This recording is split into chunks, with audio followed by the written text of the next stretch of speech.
मुंबई के HIV pilot को DGCA ने दी उड़ान की इजाजत पर लगा दी शर्त। बॉम्बे हाईकोर्ट पहुंचा मामला, जानिए ये पूरा केस। अमेरिका में कमर्शियल पायलट की ट्रेनिंग लेने वाला एचआईवी पॉजिटिव युवक का मामला सुलझने का नाम नहीं ले रहा है। कानूनी लड़ाई लड़ने के बाद बॉम्बे हाईकोर्ट ने उसके पक्ष में फैसला सुनाया, लेकिन अब एक नया मुद्दा सामने आया है। युवक ने हाईकोर्ट को बताया कि DGCA directorate general of civil aviation का सर्टिफिकेट भेदभावपूर्ण है। डीजीसीए ने उसे कमांडर के तौर पर उड़ान भरने के लिए तो फिट बताया, लेकिन साथ में एक अनुभवी पायलट रखने की शर्त लगाती है। हाईकोर्ट ने इस मामले में अलग याचिका दायर करने को कहा। अब युवक अपनी लाइसेंस पर लगी इस शर्त को चुनौती देने के लिए एक नई याचिका दायर करने की योजना बना रहा है। उसने कहा कि डीजीसीए की ये शर्त सिर्फ उसकी एचआईवी स्थिति के कारण लगाई गई है। जस्टिस गिरीश कुलकर्णी और जस्टिस अद्वैत सेठना ने इस मामले पर अपनी राय दी।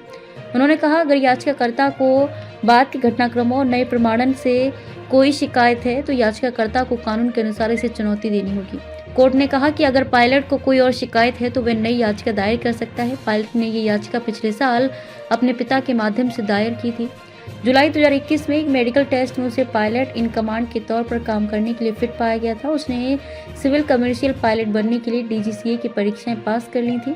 अक्टूबर 2021 में उसे एचआईवी होने की जानकारी मिली। उसके बाद उसे उड़ान भरने के लिए अस्थायी रूप से आयोग का मेडिकल सर्टिफिकेट जारी किया गया। दिसंबर 2021 में डीजीसीए ने उसे पायलट इन कमांड के तौर पर स्थायी रूप से उड़ान भरने के लिए अयोग्य घोषित कर दिया। अपील करने पर मई 2022 में डीजीसीए ने उसे केवल सह पायलट के रूप में उड़ान भरने के लिए फिट माना। इसके बाद वह अमेरिका चला गया। डीजीसीए ने 18 दिसंबर को जवाब दिया कि याचिकाकर्ता एंटी रेट्रोवायरल थेरेपी एआरटी पर है। एआरटी में ऐसी दवाएं शामिल हैं जिनके कई प्रतिकूल प्रभाव होते हैं। डीजीसीए ने सिविल एविएशन मेडिसिन का हवाला दिया। इसमें एआरटी शुरू करने के बाद रोग बढ़ने के खतरे की बात कही गई है।